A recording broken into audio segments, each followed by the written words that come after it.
Hello बच्चों, classroom जैसी पढ़ाई में एक बार फिर से आपका स्वागत है। मेरे बच्चों, आपका ये क्लास 10th का बेटा 9th चैप्टर चल रहा है जिसका नाम है हेरिडिटी एंड इवोल्यूशन। इसमें मैंने आपको काफ़ी सारे पॉइंट्स कवर कराए थे बेटा क्लासेस में। शॉर्ट शॉर्ट नोट्स में मैंने आपको कवर कराई थी चीज़ें। आज हम पढ़ने वाले हैं सेक्स डिटर्मिनेशन। तो मेरे सभी प्यारे बच्चों, सेक्स डिटर्मिनेशन पढ़ने से पहले आप अपनी नोटबुक निकाल लीजिए एंड आप ये जितने भी पॉइंट्स हैं इनको अपनी नोटबुक में ज़रूर लिखें बेटा, क्योंकि ये बहुत इंपॉर्टेंट क्वेश्चन है। ये 5 नंबर का आपके बोर्ड के एग्ज़ाम के लिए ये क्वेश्चन बनता ही बनता है। ठीक है बच्चों, तो ये बहुत ही इंपॉर्टेंट क्वेश्चन है सेक्स डिटर्मिनेशन, इसको आप छोड़कर नहीं आएंगे। Right. Determination of an offsprings हम स्टार्ट करते हैं।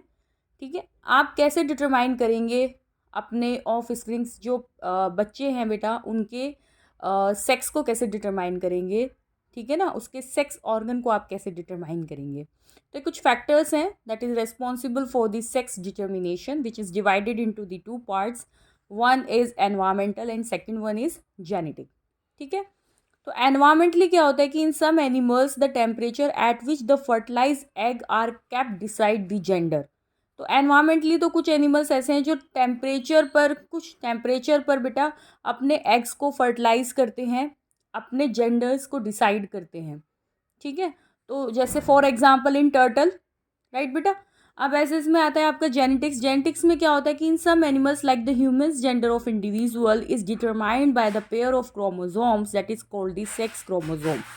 ठीक है, तो जेनेटिकली क्या होता है कि कुछ एनिमल्स जो हमारे ह्यूमन बींग्स के अंदर होते हैं, ठीक है, तो उसमें ना सेक्स जो क्रोमोसोम्स है बेटा वो डिटरमाइन करते हैं आपका, कि सेक्स क्रोमोसोम से हमें पता चलता है कि किस पेयर से आपका मेल है और किस पेयर से सेक्स क्रोमोसोम के पेयर से आपका मेल है। ठीक है, कौन आपकी फीमेल बनेगी और कौन आपकी मेल बनेगी आपके ऑफस्प्रिंग्स डिटरमाइन करेंगे जेनेटिकली आपके क्रोमोसोम्स पर। बट अगर आप एनवायरमेंटली कंडीशन पर देखें, अपने जो एग्स को फर्टिलाइज करते हैं, तो वो टेम्परेचर पर डिपेंड करता है कि अब उनके टेम्परेचर पहले वो अपने टेम्परेचर को डिसाइड करते हैं। ठीक है ना, अपने एग्स को फर्टिलाइज करने के लिए अपना एनवायरमेंटल टेम्परेचर देखते हैं कि अब हमारा ये टेम्परेचर हो चुका है अपने एग्स को फर्टिलाइज करने के लिए। ठीक है ना, तो एनवायरमेंटली कंडीशन उन पर डिपेंड करती है। लेकिन यहाँ पर जेनेटिकली जो आप देख रहे हो ह्यूमन बींग्स के अंदर स्पेशली, तो वहाँ पर हम क्रोमोसोम्स पर डिटरमाइन कर सकते हैं, क्रोमोसोम के पेयर पर डिटरमाइन कर सकते हैं कि अगर डबल एक्स क्रोमोसोम होगा तो फीमेल होगा, और अगर एक्स वाई क्रोमोसोम होगा तो डेट इज़ मेल। ठीक है, अब सेक्स क्रोमोसोम्स पे क्या है, यहाँ पर in human beings there are 23 pairs of chromosome. ठीक है, यहाँ पर 23 पेयर्स ऑफ क्रोमोसोम्स होते हैं, यानी 23 मीन्स 46 क्रोमोसोम होंगे टोटली। ठीक है, 23 and out of this 22 chromosome pairs are called the autosomes. यहाँ पर इसने बोला है कि 23 पेयर्स होते हैं हमारे क्रोमोसोम, ह्यूमन बींग्स के अंदर क्रोमोसोम के 23 पेयर्स होते हैं, यानी टोटली 46 हो गए।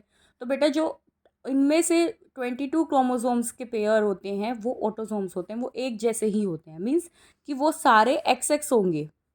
ठीक है, इनमें से बस एक क्रोमोसोम जो पेयर है वो आपका अलग होगा, एक्स वाई, जो डिटरमाइन करता है कि अगर वाई क्रोमोसोम है तो डेट इज़ आपका जो ऑफ स्प्रिंग्स होगा बेटा वो मेल होगा, मेल चाइल्ड का होगा, और अगर एक्स एक्स होगा तो वो फीमेल होगा। ठीक है, तो and the last pair of the chromosome that help in deciding the gender of that individual is called the sex chromosome. ठीक है, जो लास्ट पेयर होगा आपका 22 तो आपके एक जैसे हो गए, ऑटोसोम्स में एक जैसे पेयर हो ना, लेकिन जो आपका लास्ट क्रोमोसोम होगा बेटा वो डिटरमाइन करेगा आपका सेक्स क्रोमोसोम को, कि वहाँ पर मेल है या फीमेल है। अब यहाँ पर आप देख सकते हो एक्स एक्स को उसने बताया है कि ये फीमेल है, और एक्स वाई को आपने बताया है कि ये मेल है। ये सेक्स क्रोमोसोम्स हैं आपके। Sex determination in human beings, कैसे आप उसको डिटरमाइन करेंगे ह्यूमन बींग्स के अंदर। तो बेटा यहाँ पर वही, चलिए आपका क्रॉसिंग पार्ट मैंने आपको बताया था कि किस तरीके से आप क्रॉसिंग करते हैं, आपको वही सिंपली मल्टीप्लाई करना है जैसे आप मैथ्स में करते हैं। तो बेटा जी ये फादर्स हैं, जो सॉरी पेरेंट्स हैं, ये इनके फादर है एक्स वाई। ठीक है ना, जो भी मेल आपका होगा तो बेटा उसके पास क्रोमोसोम एक्स वाई ही होगा। ठीक है, एक्स वाई ही होगा, ये बोल रही हूँ मैं, कि जितने भी मेल होते हैं उनका जो क्रोमोसोम होता है वो एक्स वाई होता है, उसी से डिटरमाइन किया जाता है कि वो मेल है। और जहाँ पर भी आप देख रहे हैं कि XX है, दैट मीन्स कि वो मदर है, मीन्स वो फीमेल है। ठीक है, अब इनमें आपस में इन्होंने क्या कर दिया है, इनके क्रोमोसोम को सेपरेट कर दिया है। यहाँ पर गैमेट इनके सेपरेट कर दिए, एक्स अलग हो गया, वाई अलग है, इधर XX गैमेट्स आपके अलग अलग है।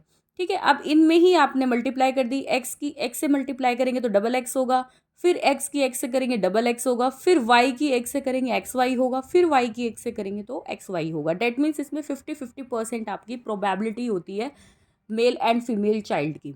ठीक है, तो इसमें जो आपको जाइगोट फॉर्म्ड होगा after the fusion of gametes, जब आपके मेल एंड फीमेल गैमेट्स आपस में मिलेंगे तो जब उनमें फ्यूज़न होगा तो उससे आप डिटरमाइन कर सकते हैं कि उनकी पॉपुलेशन कितनी होगी, उनके जो ऑफस्प्रिंग्स बनेंगे बेटा उनमें से कितने मेल बच्चे होंगे और कितने फीमेल बच्चे होंगे।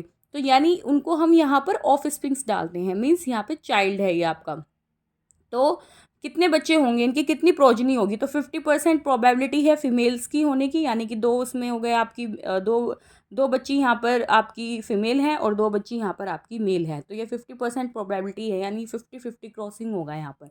आई बात समझ में? और बहुत ही सिंपल क्वेश्चन है बेटा ये, और बोर्ड के एग्जाम में ये क्वेश्चन हमेशा आता है। 5 नंबर में ये क्वेश्चन आ जाएगा, नहीं तो आपको ये 3 नंबर में भी देखने को मिल सकता है। It's a very important.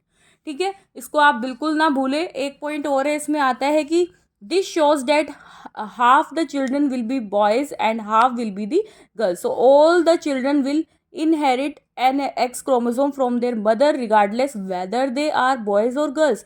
So the sex of the children will be determined by what they inherit from their father and not from their mother, right? तो ये आप कुछ जो भी आपने यहाँ पर अपनी क्रॉसिंग की है, आप उसके हिसाब से बेटा अपने आप बनाकर लिख सकते हैं कि जब आप सेक्स को डिटरमाइन करोगे आपको क्वेश्चन सीधे सीधे आएगा कि सेक्स डिटर्मिनेशन ह्यूमन बींग्स के अंदर आप एक्सप्लेन कीजिए। तो आप उसमें लिखेंगे, आप उसमें ये एक्स वाई एक्स एक्स को उसमें आपस में क्रॉस करेंगे। ये कुछ डेफिनेशन है आपकी, यहाँ पे कुछ पॉइंट्स है, सेक्स क्रोमोसोम क्या होता है आप ये बता सकते हैं, फैक्टर्स बता सकते हैं। ठीक है, और बेटा अपना जितना भी रिजल्ट आता है वो आप अपना लिख सकते हैं। ठीक है, इतना छोटा सा पार्ट है, बस आज के लिए इतना ही। सेक्स डिटर्मिनेशन हमने देख ही लिया है। और आपको क्लास कैसी लगी बेटा, मेरी क्लास लास्ट तक देखें, ज़रूर मुझे बताएं, और मेरी क्लास को ज़्यादा से ज़्यादा शेयर, लाइक एंड सब्सक्राइब करना ना भूलें। थैंक यू मेरे बच्चों। आगे भी हम कुछ ऐसे ही इंटरेस्टिंग पॉइंट्स को लेकर आगे बढ़ेंगे। आज के लिए बस इतना ही। Thank you.